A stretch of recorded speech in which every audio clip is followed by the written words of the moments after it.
By the way ഈ വീഡിയോൻ്റെ monetisation ഓഫാണ്. ഞാൻ ഇതിൽ നിന്ന് പൈസ എടുക്കുന്നില്ല. എനിക്ക് ഈ ഒരു കണ്ടൻറ്റിൽ നിന്ന് ₹1 വേണ്ട. Okay, that's my stand. Video എൻ്റെ അഭിപ്രായം ഞാൻ പറയുന്നുണ്ട്. പക്ഷേ ഇനി ഈ ഒരു രേണുസുതി കോണ്ടൻറ്റിൻ്റെ അകത്ത് നിന്നിട്ട് പൈസ ഉണ്ടാക്കാൻ എനിക്ക് താല്പര്യമില്ല. ഞാൻ പൈസ ഉണ്ടാക്കില്ല. ഓക്കെ, അത് ഞാൻ അന്നേ തീരുമാനിച്ചതാണ്. അഭിപ്രായമൊക്കെ പറഞ്ഞു പോവും, that's it.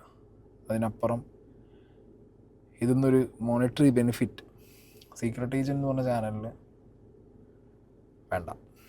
Kichu and Renu, ഈ ടോപ്പിക്ക് കുറച്ച് ദിവസമായിട്ട് ഇങ്ങനെ ചർച്ചയിലുണ്ട്. ഞാൻ ഇതെടുത്ത് വെച്ചൊന്നും പറയാതിരുന്ന എന്താണെന്ന് വെച്ച് കഴിഞ്ഞാൽ, എനിക്ക് ഓൾറെഡി ഈ വിഷയങ്ങൾ ഇനി സംസാരിക്കാൻ അത്ര താല്പര്യമൊന്നുമില്ല. അവർ അമ്മ മകൻ എൻഡ് ഓഫ് ദ ഡേ ആ ഒരു ബോണ്ട് അവിടെ ഉണ്ടാവും. അവരങ്ങനെ അങ്ങോട്ട് ഓക്കെ ആയിട്ട് പോവും. ഈ ഒരു രോഗം എന്ന് പറഞ്ഞ ഈ ഒരു സിറ്റുവേഷൻ അത് ഭയങ്കര റെസ്പെക്റ്റ് ചെയ്യേണ്ട ഒരു കാര്യമാണ്. ഒരു പീസ് ഓഫ് മൈൻഡ് അവർക്ക് കിട്ടേണ്ട ഒരു സമയമാണ്.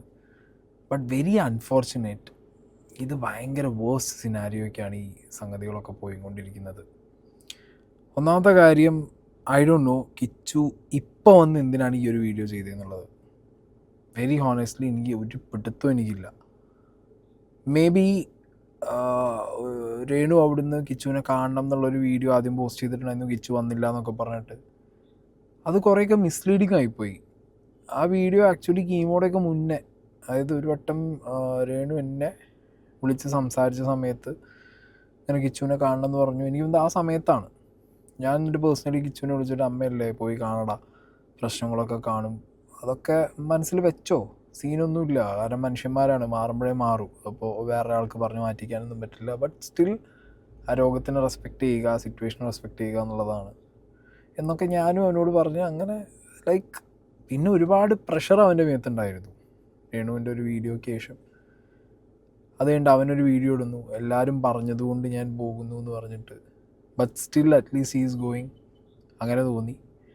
അതിനുശേഷം റിതപ്പനെ കണ്ട് കെട്ടിപ്പിടിച്ച് വെക്കേണ്ട ഒരു ഫോട്ടോ ഒക്കെ ഇടുന്നു.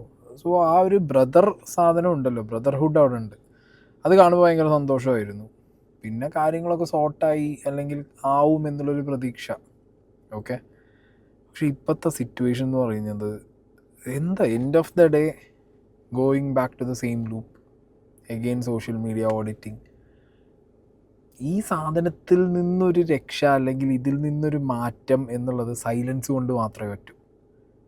ഏതെങ്കിലും ഒരു സൈഡ് സൈലൻ്റ് ആവണം. രേണുവിൻ്റെ സൈഡ് സൈലൻ്റ് ആവണം, അല്ലെങ്കിൽ കിച്ചുയുടെ സൈഡ് സൈലൻ്റ് ആവണം. കാരണം ഇതൊരു സോഷ്യൽ മീഡിയ ഫൈറ്റിനോ അല്ലെങ്കിൽ ഒരു സോഷ്യൽ മീഡിയ കെയോസിനോ ഉള്ളൊരു സിറ്റുവേഷൻ ആയിട്ട് എനിക്ക് പേഴ്സണലി തോന്നുന്നില്ല. നിങ്ങൾക്ക് തോന്നുന്നുണ്ടോ? ഒരിക്കലും തോന്നുന്നു. എനിക്ക് പ്രതീക്ഷയല്ല എൻ്റെ ഓഡിയൻസിന്. ബിക്കോസ് എൻ്റെ ഓഡിയൻസിൻ്റെ ഒരു മെച്യൂരിറ്റി ലെവൽ എനിക്ക് എത്രത്തോളം അറിയാം. എന്താണെങ്കിലും ഈ കിച്ചുവിൻ്റെ ഈ ഒരു വീഡിയോ, ലൈക്ക് ഈ ഒരു അവസ്ഥയിൽ കിച്ചു എന്തിനാണ് ഈ ഒരു വീഡിയോ ചെയ്തതെന്നുള്ളത് ഞാൻ വീണ്ടും വീണ്ടും ചിന്തിച്ചു. പറയാനാണെന്നുണ്ടെങ്കിൽ ഇത് ആദ്യമേ പറഞ്ഞിട്ട് പോകുമായിരുന്നു കിച്ചുവിന്. ഓക്കെ, ഈ ഒരു കാര്യം കൃത്യമായിട്ട് ഇത് നടന്ന സമയത്ത്, നടന്ന സന്ദർഭത്തിൽ, അല്ലെങ്കിൽ പബ്ലിക്കിനോട് വന്ന് പറയാനാണെങ്കിൽ പോലും ആ ടൈമിൽ വന്ന് പറയാനും കിച്ചുവിനോട് അന്ന് ഒരുപാട് ചോദ്യങ്ങളുണ്ടായിരുന്നു. കിച്ചു ഇങ്ങനെ അമ്മയുടെ സബ്സ്ക്രിപ്ഷൻ കൊണ്ട് നിനക്ക് പ്രശ്നങ്ങളുണ്ടെങ്കിൽ നീ പറയാന്നൊക്കെ പറഞ്ഞാൽ അന്ന് തന്നെ പബ്ലിക് വാസ് ഡിമാൻഡിങ് എന്താണ് നിൻ്റെ ഒരു ഒപ്പീനിയൻ എന്നറിയാൻ വേണ്ടിയിട്ട്. ബട്ട് അന്നൊന്നുമില്ല, ഇപ്പോഴാണ് വന്നത്. എന്താണെങ്കിൽ ആ ഒരു വീഡിയോ കാണാം. എനിക്കെതിരെ ഒരു വീഡിയോ എന്തായാലും പോവാൻ തീരുമാനിച്ചു. വിഷമമുള്ളോടെ വിഷമം. ഹലോ ഗൈസ്, അങ്ങനെ വിഷമമുള്ള കാര്യമാണ്, നമ്മളെ സങ്കടപ്പുണ്ട്, വിഷമമുണ്ട്. അപ്പം അങ്ങനെ കിച്ചു അങ്ങനെ പോവാൻ തീരുമാനിച്ചിട്ടുണ്ട്. നാട്ടുകാർ പറഞ്ഞ് കമന്റ് പറഞ്ഞു അങ്ങനെ കിച്ചു അങ്ങനെ ഒടുവിൽ പോവാൻ തീരുമാനിച്ചു. വിഷമമുള്ള ആളെല്ലാം വിഷമം മാറട്ടെ. എൻ്റെ കിച്ചു, ഞാനൊരു കാര്യം വെച്ചോട്ടെ, എനിക്ക് തോന്നിയിട്ടുണ്ടെങ്കിൽ എനിക്ക് പോവാം. ഓക്കെ, അല്ലാണ്ട് ഹാറ്റേഴ്സിലും പറഞ്ഞ് ഉള്ള കമന്റ് വോളിയെല്ലാം പറഞ്ഞിട്ട് കേട്ടിട്ട് പോകേണ്ട ആവശ്യമില്ല. എനിക്ക് മനസ്സിലൊരു ഇത്തിരി സ്നേഹം ഉണ്ടെങ്കിൽ എനിക്ക് കാണാൻ പോവാം. ഓക്കെ, അല്ലാണ്ട് വാക്കില്ലാക്ക് പോയിട്ട് കാണാൻ പോയിട്ട് അതിനൊരു അർത്ഥമില്ല. കിച്ചു, മനസ്സിലായോ? ഒരർത്ഥം ഇല്ല. എൻ്റെ സ്വന്തം അമ്മയില്ലെങ്കിൽ എന്നെ എടുത്ത് നോക്കിയൊരു അമ്മയെന്നത്, അമ്മേൻ്റെ വില എനിക്ക് എന്തെന്ന് എനിക്ക് അറിയില്ലെങ്കിൽ ഉണ്ടല്ലോ, പറഞ്ഞിട്ട് കാര്യമില്ല കിച്ചു. അത് ഇന്നെ കുറേ ചീത്ത പറഞ്ഞിട്ടുണ്ട്. വേറ്റേഴ്സിന് മുമ്പിൽ പറയാൻ ഇട്ടുകൊടുത്ത് കുറേ ആൾക്കാരുണ്ടോ, അങ്ങനെ ഇട്ടുകൊടുത്തിട്ടുണ്ടെങ്കിൽ അത് പറയുന്ന അമ്മയുടെ വില എനിക്ക് കിട്ടിയിട്ടില്ല ബ്രോ. എൻ്റെ 2ാമത്തെ വയസ്സിൽ എൻ്റെ സ്വന്തം അമ്മ എന്നെ ഇട്ടിട്ട് പോയതാണ്. പിന്നെ അതിൻ്റെ ഇടയ്ക്ക് ഞാൻ ലൈഫ് സ്റ്റോറിയിൽ കുറേ കാര്യങ്ങളും പറഞ്ഞിട്ടുണ്ട്. പിന്നെ ഇപ്പോൾ ഉള്ള അമ്മ സാധനം ഞാൻ കാണിച്ചു തരാത്ത.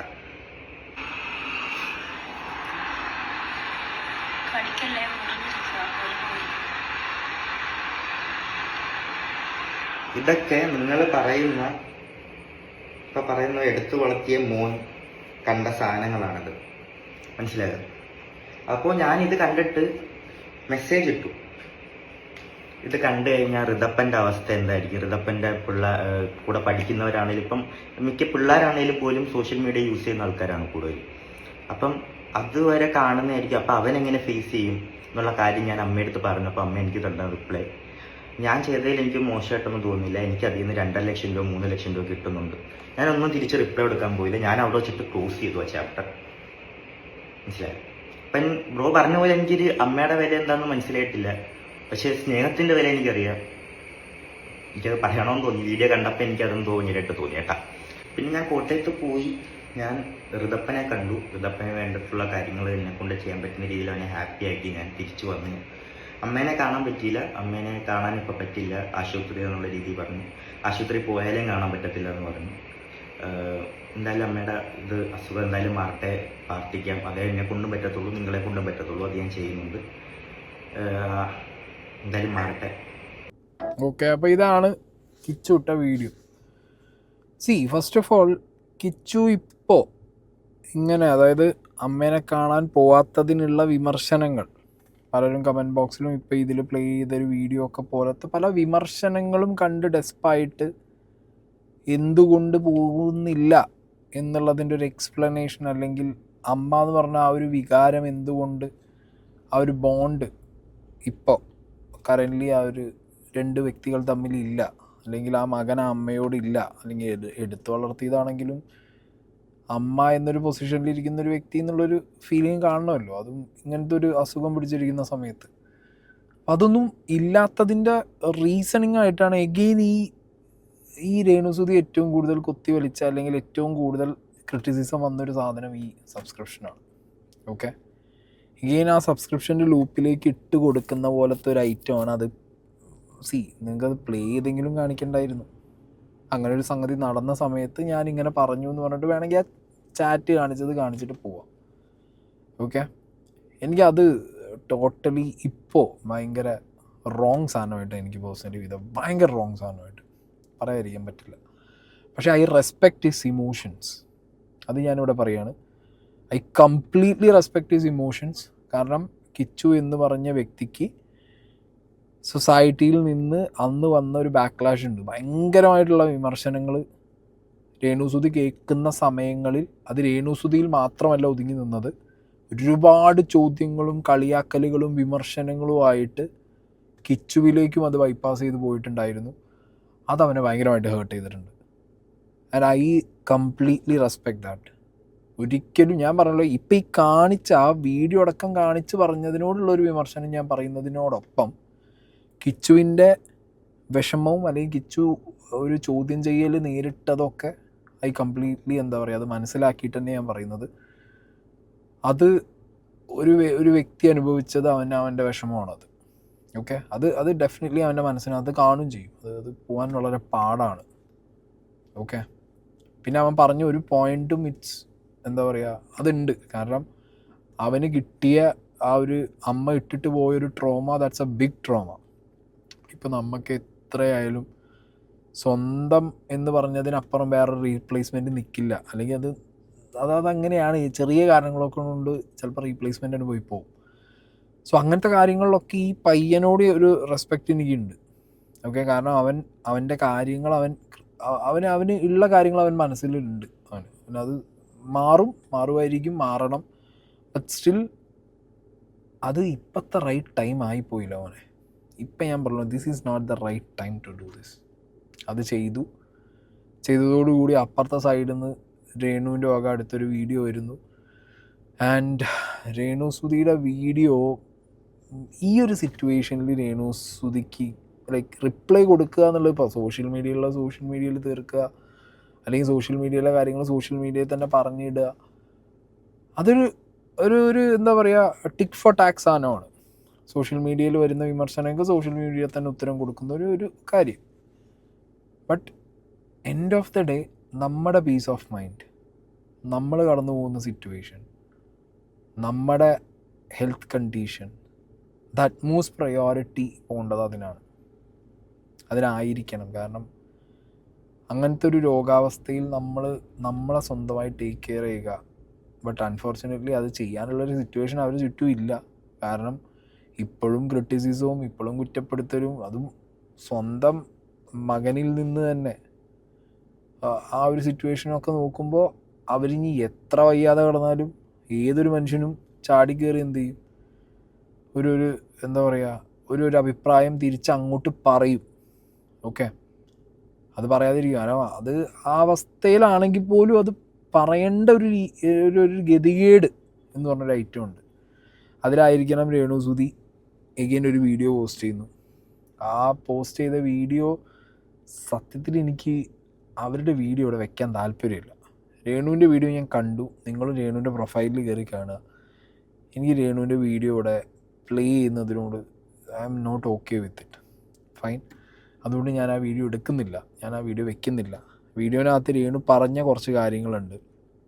ഈ സബ്സ്ക്രിപ്ഷൻ്റെ കാര്യം കിച്ചുവിനോട് സംസാരിച്ചു, അതിനുശേഷം സബ്സ്ക്രിപ്ഷൻ്റെ കാര്യങ്ങൾ, ചാറ്റ്, അതിനുശേഷം രേണു പറഞ്ഞത് കിച്ചുവായിട്ട് റിലേറ്റ് ചെയ്തിട്ടുള്ള ഒരു എന്താ പറയുക, അവൻ്റെ ഫ്യൂച്ചർ വരെ പോകാൻ കപ്പാസിറ്റി ഉള്ളൊരു സീക്രട്ട് എന്നൊക്കെ പറഞ്ഞു. കേസിനെ കുറിച്ച് ഇത് എഗെയിൻ ഒരു അങ്ങോട്ടും ഇങ്ങോട്ടും ഉള്ളൊരു കൊടുക്കൽ വാങ്ങൽ, അല്ലെങ്കിൽ അങ്ങോട്ടൊന്ന് ഇങ്ങോട്ടൊന്ന് എന്നുള്ള രീതിക്കുള്ള സീനുകളിലേക്ക് ഇരുത്തുക എന്നുള്ളത് ദയവേത് ചുറ്റുപാടുള്ളവരും കൂടി ഒന്ന് ശ്രദ്ധിക്കുക. ഓക്കെ, കാരണം രേണുവിൻ്റെ കണ്ടീഷൻ ഇപ്പം അങ്ങനെയല്ല. അതുകൊണ്ട് തന്നെ അങ്ങനത്തെ ഒരു സിറ്റുവേഷനിലേക്ക് രേണു പോവാതിരിക്കുക, അല്ലെങ്കിൽ അതിലേക്ക് ഒരാളിപ്പോൾ ചെയ്തു, ഓക്കെ മോനത് ചെയ്തു, അവൻ സ്റ്റിൽ മകനാണ്, അവൻ്റെ എന്തെങ്കിലുമൊക്കെയാണെന്ന് വിചാരിച്ചിട്ട് ബെറ്റർ ഇപ്പോഴത്തെ ഒരവസ്ഥയിൽ നോ, ഒരു സൈഡെങ്കിലും ഒന്ന് ജസ്റ്റ് ഒന്ന് പറയാതെയോ അല്ലെങ്കിൽ അത് ഇഗ്നോർ ചെയ്തോ വിട്ടിട്ടുണ്ടെന്നുണ്ടെങ്കിൽ അതങ്ങനെ പോവുമായിരുന്നു. ഇതിപ്പോൾ രണ്ടാമതും ആ ഒരു ലൂപ്പ് ഓപ്പൺ ആവണ പോലത്തെ ഒരു സാധനമായിപ്പോയി. മനസ്സിലായില്ലേ? ആൻഡ് അവർക്ക് വിഷമമുണ്ട്, അവർ പറയും. കാരണം എഗെയിൻ ഞാൻ പറഞ്ഞല്ലോ, അവർക്ക് ഈ ഒരു വീഡിയോ കാരണം അവരുടെ രോഗാവസ്ഥയിൽ പോലും അവർക്ക് സമാധാനം കിട്ടാത്ത രീതിയിലുള്ള ടോർച്ചറിങ്സ്, സൈബർ ബുള്ളിങ്, എല്ലാ സാധനങ്ങളും അവർ നേരിടണം. ഓക്കെ, കംപ്ലീറ്റ് സാധനം ഇനി അവർ നേരിടേണ്ടി വരും. അപ്പോൾ അവരത് അതിൻ്റെ എയർ ക്ലിയർ ചെയ്യുക എന്ന് പറഞ്ഞിട്ടായിരിക്കാം അവരത് ചെയ്തത്. But end of the day again അത് അങ്ങോട്ടും ഇങ്ങോട്ടും ഉള്ള അമ്മ മകൻ തമ്മിലുള്ള ഒരു തരം അതിലേക്ക് പോയത്. അതിലേക്കൊന്നും കൊണ്ടുപോകാതിരിക്കുക. എനിക്ക് പേഴ്സണലി അങ്ങനത്തെ കാര്യങ്ങളിലേക്ക് ഇൻവോൾവ് ആക്കി സംസാരിക്കാൻ, ഇതിൽ ചിലപ്പോൾ ഒരുപാട് സാധനങ്ങൾ എടുത്ത് സംസാരിക്കുന്നവർ സംസാരിച്ചോട്ടെ, എനിക്കതെടുത്ത് സംസാരിക്കാനും താല്പര്യമില്ല. അതങ്ങനെയല്ല. അത് ഈ സിറ്റുവേഷൻ അത് ഡിമാൻഡ് ചെയ്യുന്നില്ല. അങ്ങനത്തെ ഒരു സോഷ്യൽ മീഡിയ ഓഡിറ്റോ അല്ലെങ്കിൽ ഇങ്ങനത്തെ ഒരു ഗിവ് ആൻഡ് ടേക്ക് സാധനം. അമ്മ ഒന്നിങ്ങോട്ട് മകൻ ഇത് എവിടേക്കോ കുറേ എന്താ ഒരു സാധനങ്ങളൊക്കെ ഇവർക്ക് എന്താ പറയുക, മിസ്അണ്ടർസ്റ്റാൻഡിങ്സ് ഉണ്ട് ഇവരൊക്കെ തമ്മിൽ. മനസ്സിലായില്ലേ? എന്തൊക്കെയോ മിസ്അണ്ടർസ്റ്റാൻഡിങ്സ് ഉണ്ട്. ഇനിയിപ്പോൾ ഈ രേണുവും കിച്ചു ആണെങ്കിൽ അത് ഭയങ്കരമാണ് ആ മിസ്അണ്ടർസ്റ്റാൻഡിങ്ങിൻ്റെ ഒരു ലെവൽ എന്നുള്ളതാണ് എനിക്ക് മനസ്സിലായത്. അതിൽ നിന്നായിരിക്കണം, അതായത് അങ്ങോട്ടും ഇങ്ങോട്ടും പ്രൊവോക്ഡ് ആവുന്നത്.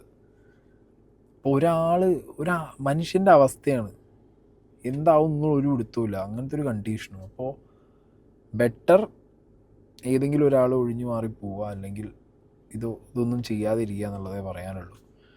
ഓക്കെ, അല്ലാതെ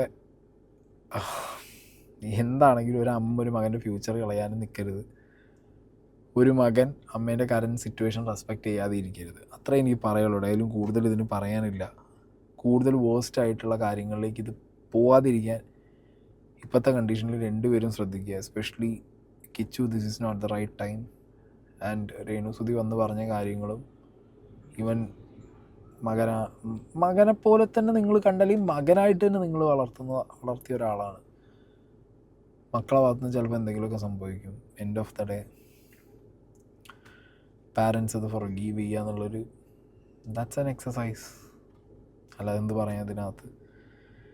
പിന്നെ അത് ഞാൻ പറഞ്ഞല്ലോ, ഒരു പരിധി വിട്ടാൽ ഒരു ലെവലിന് അപ്പുറം പോയാൽ അത് അത് അതവർ റിയാക്ട് ചെയ്യും. അതിൻ്റെ ഒരു എക്സ്ട്രീമാണ് നിങ്ങൾ കണ്ടത്. അത് വിചാരിച്ചിട്ട് ഞാൻ അവരുടെ രോഗാവസ്ഥയെ നിങ്ങൾ അളക്കാനോ അല്ലെങ്കിൽ അവരുടെ രോഗാവസ്ഥയെ റെസ്പെക്റ്റ് ചെയ്യാതിരിക്കുകയോ അല്ലെങ്കിൽ അവരുടെ രോഗാവസ്ഥയിൽ നീ ഇങ്ങനെയായിട്ട് നീ ഇങ്ങനെ ഇരുന്ന് പറഞ്ഞോ, നിനക്ക് മെമ്മറി ലോസ് ഇല്ലേ, നിനക്ക് അങ്ങനത്തെ ഒക്കെ പല സാധനങ്ങളും ഞാൻ കമൻറ്റ് ബോക്സിൽ കാണുന്നുണ്ട്. ഇപ്പം നിനക്കൊരു വിഷയവും ഇല്ലേ, ഇപ്പം നിനക്ക് തളർച്ചയില്ലേ.